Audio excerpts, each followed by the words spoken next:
got this property that I've just bought. I'm looking for a refurbishment price for it. Can you help me out with pricing it up? Yep, of course you can. What do you need? Floor plans come over, half a spec, and a bit of a discussion around what his exit is and stuff like that. So we start working on it. Try to arrange a visit, which was difficult. The chap was in London. This property was in the north. And with the restrictions, he didn't want to make the journey. So I was like, look, I can't give you a price, mate, until we've been able to see the property. So we start throwing some loose numbers around based on what the information that gave me. We then look at arranging this viewing in the future together. Next thing I see yesterday, the fucking shitbag used the information that I gave him, and it was a package deal he was sourcing on to sell to others. Now, I'm okay with that. I know this guy's doing the best with what he's got and probably what he's been taught by some trainer somewhere to lie to the builder to try and get him to price up his work for him, which again I'm okay with personally. But if you're going to sole traders, one-man bands, guys that's income depends upon them working, you're going to really burn through that supply chain really quick and fucking piss a lot of people off. So the bullshit story of I've bought this property and trying to, trick's probably the wrong word, get information from the likes of me, the likes of sole traders, your tradesmen. Just be fucking honest about it. Ask for help and be honest about it. Yeah, you might pay for someone's time. That's better than fucking lying and burning through your supply chain, burning through your black book, burning through those people that are able to do the work for you in the future. Because if he sells that deal now, guess what? Or he asks us to come back and do the work if he keeps it, guess what? I'm not going to work for someone like that. No chance. Remember that the trades, the sole traders, the guys that you do need them to do this work on your properties. If their trowel isn't moving or the screwdriver's not turning, they aren't earning any money. So for you to go in with a bullshit inquiry for something that's not true, and they're putting time and energy and effort into that, whilst they're not working, earning income, you're taking money out of their mouth. Taking food off the table. Like literally. Just by bullshit. Ask for help. Ask these guys for help. I'd much rather receive that inquiry like, look, I'm trying to stack this deal up, Paul, can you help me with pricing the refurb? That's something different. Yes, I'm going to charge you for my time, but you're going to get some accurate information that you can use and also build a relationship and a supply chain with me and those people. I want to talk about, I've got so much to share this weekend, so many things have happened that I wanted to share with you. But this particular one stood out from the crowd, stood out from the rest. I was watching a guy do his refurb walk round. Morning Kev, morning Jerry. Doing his refurb walk round of his property that he's got underway. And he started off in the bed, I think it was a bedroom he started in. And he was doing the old, I've had this, I've had that done, I've had the plastering done, I've had the painting done. I was thinking, fair play to you, you're doing all right there. Then he comes down the stairs. And I see that the old kitchen's still in. And I think, what the fuck are you doing, mate? You got the painters in and you haven't done the kitchen yet. He's replacing this kitchen, by the way. So this come down to a sequencing thing. We're getting decorators in on day, it looked like early on in the project. Oh, a dead bird. It looked like early on in the project, like sort of day 2 or 3, and the decorators were in. So I did find that pretty odd.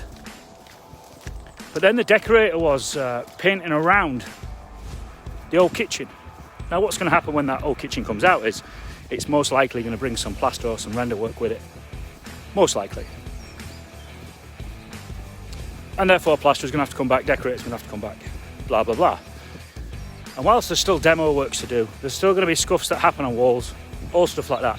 So sequencing your projects out is absolutely critical if you want to deliver it effectively, and start generating rent at the end. The last thing you want to do is pay a decorator twice or a plasterer twice. You need to have a sequential approach to your project and do it the same way every time. The same process, the same approach, the same efficient execution of a project. Repetition's the mother of all skill, and the more that you do it, the more second nature this becomes. It's probably why it jumped out at me as such a huge error that a guy was decorating before the rip out. The bathroom had to come out as well. Still had to come out. So decorating for me is the next to last job. Decorating carpets finished. Not decorating, rip out, plastering, new kitchen, plaster patching, making good, decorating again, etc, etc. We're doing things twice, so it's being inefficient. We're putting off the end date of the project, so we're putting off the income that we're going to generate from the asset at the end. We're putting off the ability to refinance the property and pull out the equity to go again and buy another one. All them things are putting off by getting things in the wrong order. And not only that, we're paying the trades twice to come back. Painter's not going to care that painter's not going to come back for a second trip because you got the sequence wrong.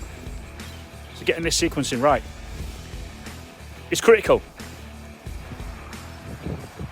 2 discovery calls, a couple of emails and a couple of DMs, all discussing the need for a contract on a project, on a refurbishment project.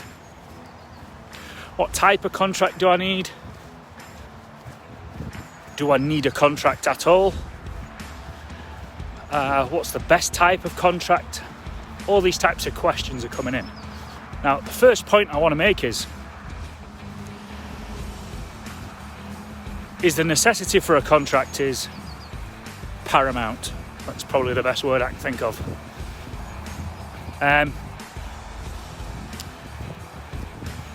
But they become a waste of time when you have a contract in place. You may even spend money on it, having it produced, having a legal document drawn up. But if you don't manage the contract, it was a waste of fucking time. Too many people think that by putting a contract in place, you're covered. Having a contract doesn't cover you for anything. You've got the management and the execution of the contract is where the skill comes. Too many people refer to a contract when something has gone wrong. Refer to a contract when they need to kick someone's arse or not pay them or pull someone's pants down or whatever that is. And it's used as a whipping stick rather than to proactively manage a project.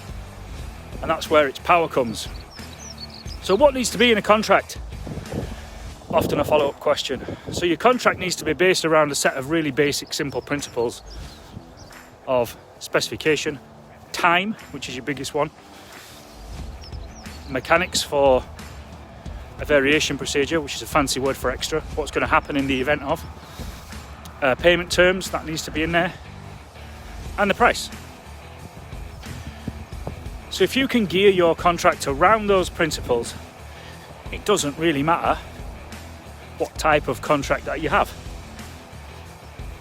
But you absolutely need one, regardless of the value of the job. So many people say it's only a 20k job. I have a contract for a £30 fucking gym membership, so I'm certainly going to have one for a 20k refurb. I want to know what I'm getting for my money, in what time and how and when I have to pay for that thing. And that's all laid out in a contract. You might use a different language. You might not use the word contract with your trades, your sole traders, individual tradesmen. You might use the word agreement. It's much more, I don't like the word friendly, it's a much more amiable term. You'll get more, you're going to get a better response from your supply chain if the word agreement is used, if you're operating in the sole trader space. Use the word agreement instead of contract. It removes that barrier that you might come up against when you start using that type of language with those types of tradesmen. That was a bit of a generalisation there, but that's how it is in my experience. So the point of this was to say that if you do have a contract in place, the point of this is to say that when you've got that contract in place, it's not just about having it. It's about managing it. You've got to manage the execution of that contract proactively. If in your contract it says you're going to give somebody 3 days notice to start, you have to give them 3 days notice to start. You don't just ignore that bit because he's your mate that you've rang and he says he'll start tomorrow. You've got to follow the process that you've laid out. It's no use just using it when you want to hit someone, or when you want to recover a loss, or hit someone with a penalty, or managing defects. Whatever it is that you're managing reactively, you also need to manage it and execute it proactively. Hope you are joining me this morning to see how to price up a refurbishment project fast, how to do it quickly. There's only one way to do it fast and quickly, and that's by guessing. Guessing, hoping and gambling. Not a strategy that I would recommend, not a strategy that I would employ. Morning, Mandy. And therefore, not something that I would support or advocate that you did. So hope, gamble, guess is no way to do it, although it will give you a quick result. And you can operate in that way. To ask for a quick approach, that's how you're going to do it. You're going to hope, gamble, apply some tin pot 2-bit bullshit square meter rate to a property project, and then hope. And then gamble, have some more guesses, and not put any effort in whatsoever. So that's how you do it fast. Now, the question was about how to do it fast, not how to do it successfully. Now, to do it successfully, this is the one thing that I want you to take away from this morning. And that is, you can't know what the build cost is until you know what the build is. It's a real key skill and a key takeaway, that you can't know what the build cost is until you know what the build is. And what I mean by that is, let's say that this particular project that you're looking at needs, let's say you know what the price is for a rewire for this particular project, but do you know that it needs a rewire? You might know what the plastering is going to come to in that particular project, but do you know whether it does need to be plastered or not? Morning. So knowing which elemental pieces of work are required, or knowing what elemental pieces of work are going to benefit your project, is a starting point, is the key thing that you need to understand and take away.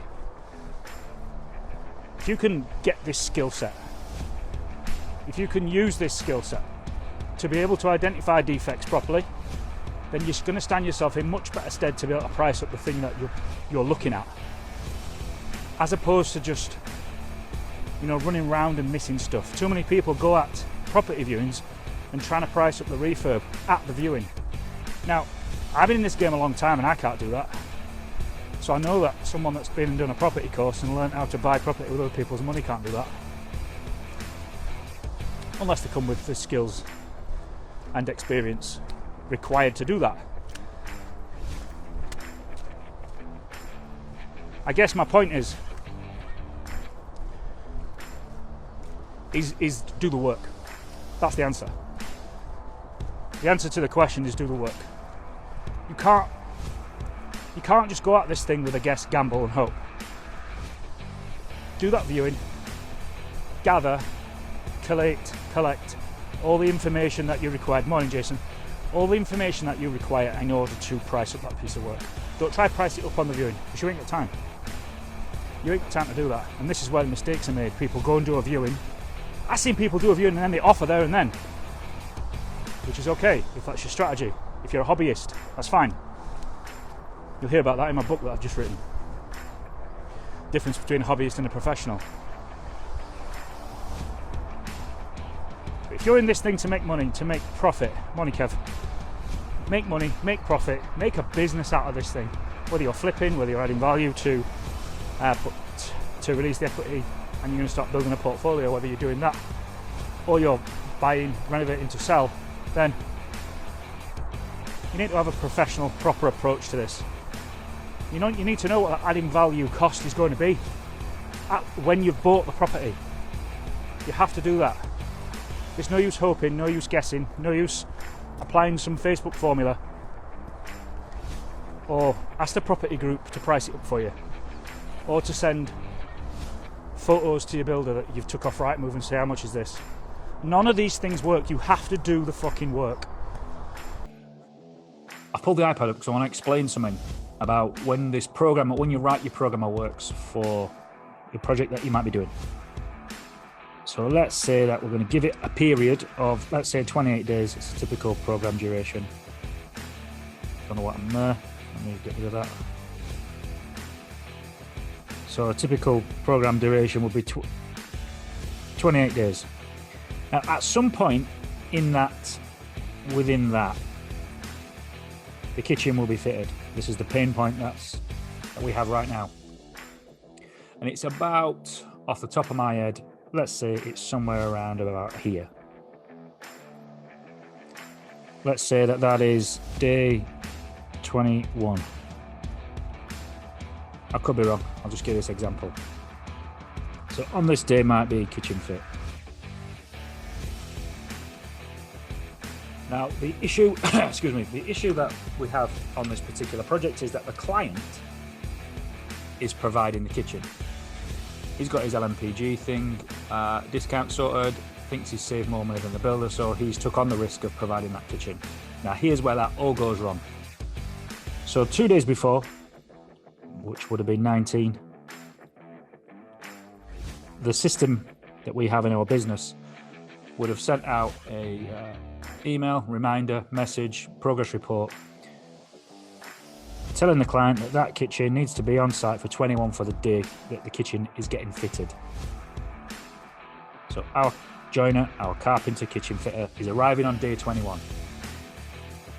This particular client was of the belief that we didn't want the kitchen or need the kitchen until day 21. Now that is a huge risk there that the supplier is going to bring that on time, undamaged and complete. So we always ask for it 2 days early for them reasons. To make sure that it's there, make sure that it's present on site, to make sure that it's complete, we've got everything that we need in order to complete that task, and that none of it's damaged. Now, the last place that you want to be, if you're providing the kitchen, is on day 21 to find out those things when the carpenter's there.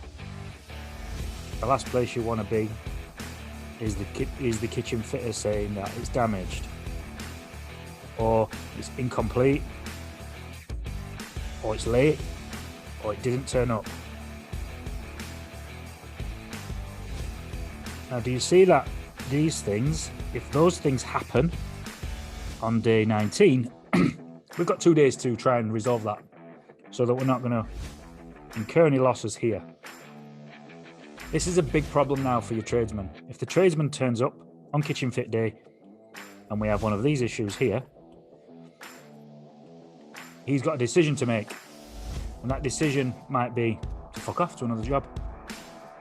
You can't earn, let's say that just for ease of this is not the numbers, but just for ease of this, he was going to earn, this was going to take him 2 days, so a two-day project, that was going to return him 500 quid.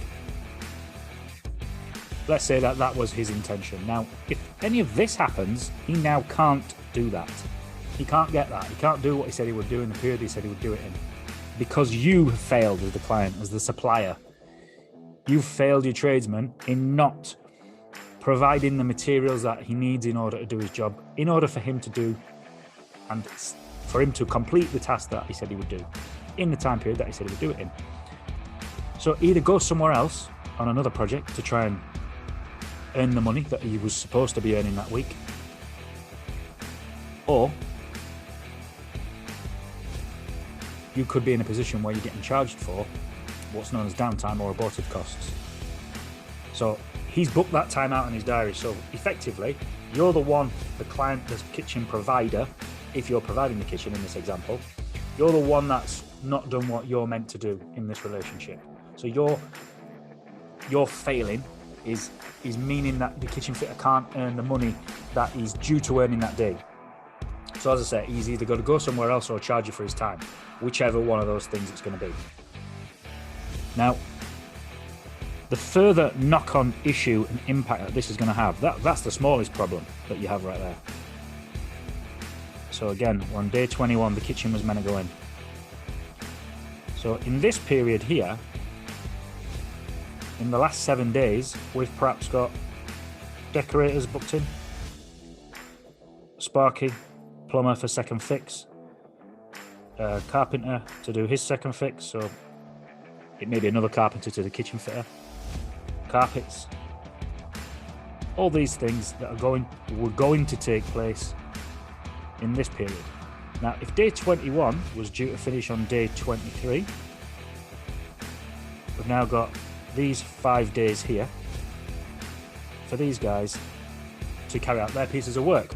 But if day 21 now gets knocked on as a result of the client or kitchen providers failing, we're knocking that on. And in fact, that then is going to knock on the end date. And don't be under any illusion that if you lose a day at day 21 that takes you to day 24, I hope this is making sense, that just becomes day 29, because that may not well be the case. Because these guys here may have other work to go on the following day that they were due to yours. So you might be another 2 or 3 weeks before you can get these guys back, before they've got some availability to drop back on your project. All of that just because you tried to do this.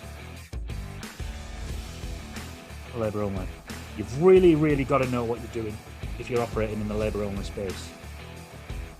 It comes with a massive amount of risk, it comes with a massive amount of chew, it comes with a massive amount of pain, and that only grows the more what I wanted to say, that risk grows, the more elements of that project you want to operate on in this manner.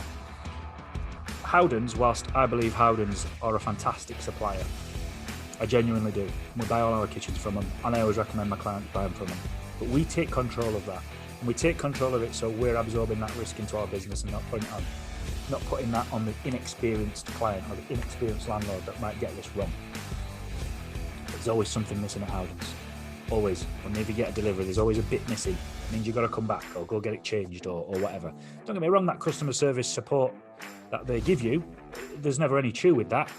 They do what they're meant to do and give you the missing bits or stuff. There's not any problem with that. But the point of you having to actually do that, it's not something that you really need in your world. So my advice would be, just specify what kitchen that you want and allow your builder to manage and control that. They're more experienced in doing it. They will get that thing there early to make sure that it's on site, checked off and ready to go in by the carpenter. And in that example, that is there. I want to share this morning now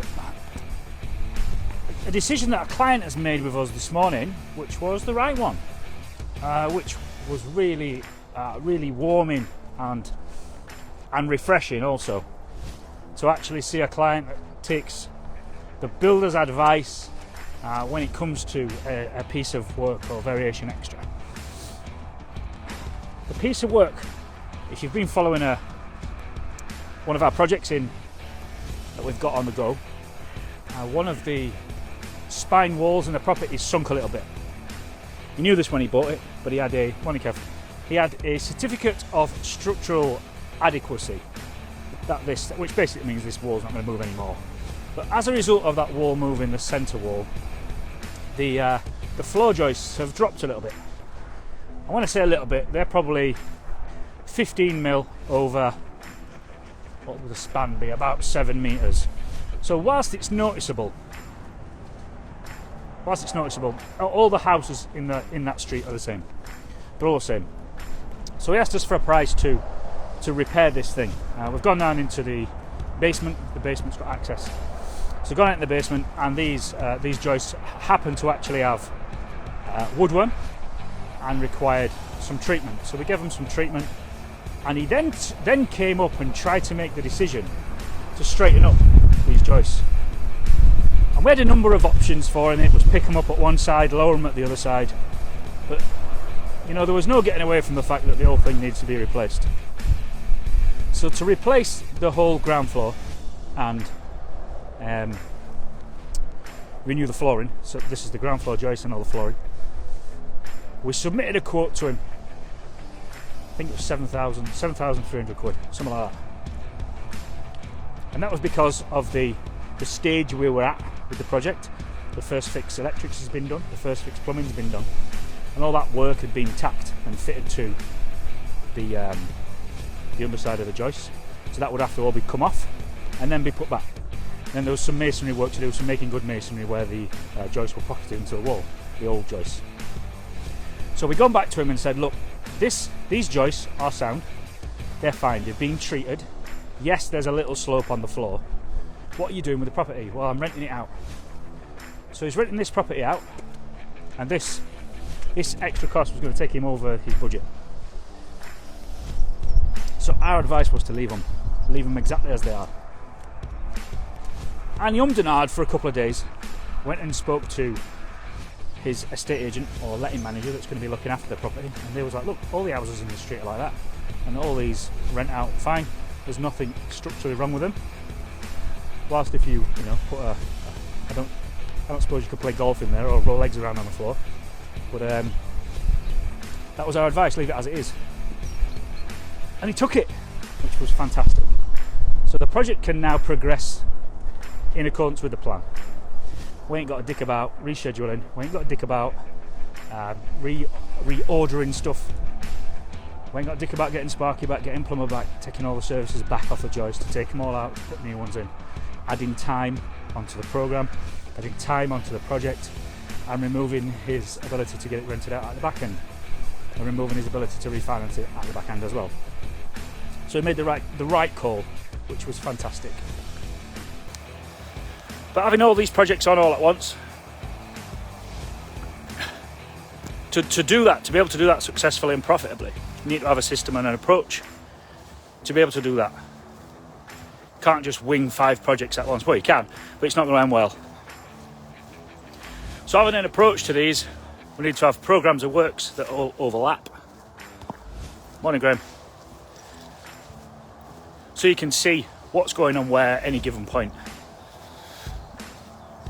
You're going to need to have this information for your team members, even if that's on your own. If you're just starting out in this refurb space, you've still got a team behind you. Dare I use the phrase power team, but they need the information. So all your tradesmen, your suppliers, consultants and team members, they may well be external, but they're still in the team, still involved in the project. They need the information. They need to know where you expect them to be and for how long. So that program of works is critical, particularly when you're operating multiple projects. I want to talk this morning about that shit I'm not paying conversation that I've had recently. People wanting to know what they can do about when trades have carried out work on their projects and it's not up to their required standard or their required expectation. So it's not enough to turn around and say that shit, so I'm not paying. To say that something is shit is purely subjective, and it is it's based on an opinion. So a better question to ask rather than making a statement of that shit I'm not paying, a great question would be this: where does this need to ask yourself, where does this need to be in order for me to be happy? So it might be something like I don't know, a paint colour on a chimney breast that you don't like. I hear this type of thing all the time. Now, if we haven't specified that thing right in the first place with the tradesman or builder, how can the tradesman or builder possibly meet the client's expectation if that wasn't communicated right in the first place?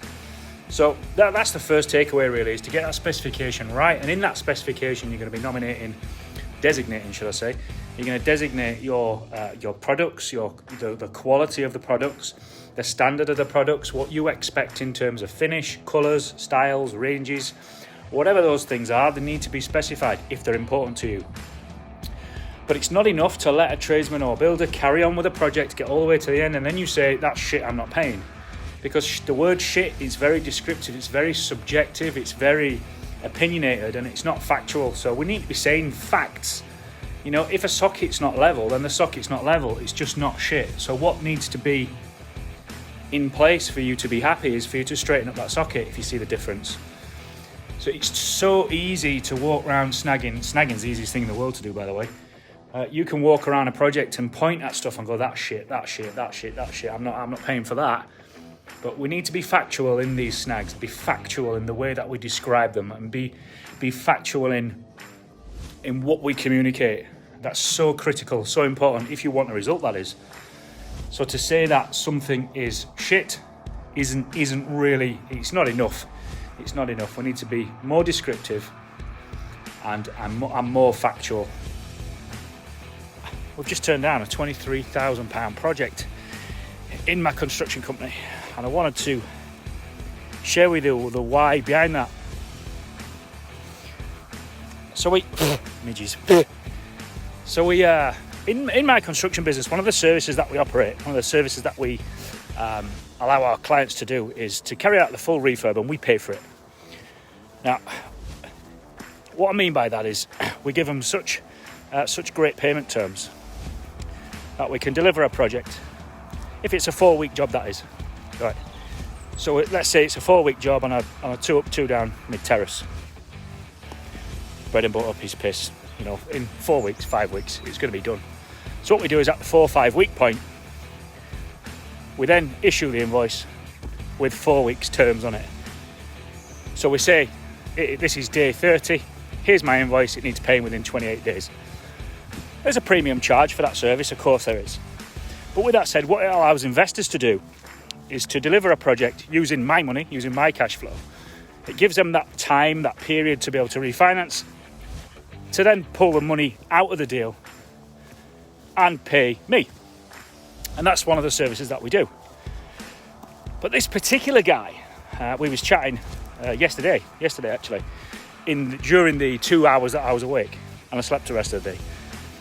So within that period, we got to chatting as to how he'd bought this thing and how he intended to pay us, you know, sort of talking how much the property was going to be worth when we'd finished. And we got into the nuts and bolts, and this guy had bought this property using a buy-to-let mortgage, which I don't particularly like this phrase, but I'm hearing it is to do that is mortgage fraud if you are then to renovate that thing and refinance it. I'm not a financial advisor, I'm not a broker, I'm none of them things, so this is not advice at all. This is just my experience from the knowledge that I've had and the training that I've had over the years. So this guy's bought this property with the intent, which is the key word here, with the intent to add value through refurbishment. So he should have bought it either with cash or on bridging, or bridging is probably the wrong word, short-term lending. But he's used a buy-to-let product. Now the problem I have with that as the builder is if he gets to the end of the project and then tries to refinance and he has his lending declined owing to the fraudulent activity which has taken place at point of purchase, I could be up shit street, stuck in a sticky wicket without any way of getting my money out of the deal, out of the project, and then I'm pretty fucked really. So I'm not prepared to put myself into that position, even though it was a profitable project. You know, on a 23k refurb, I'm just going to stand to make around 5 or 6 grand in 4 weeks, which is not to be sniffed at. But when that's so risky, I aren't going to do it.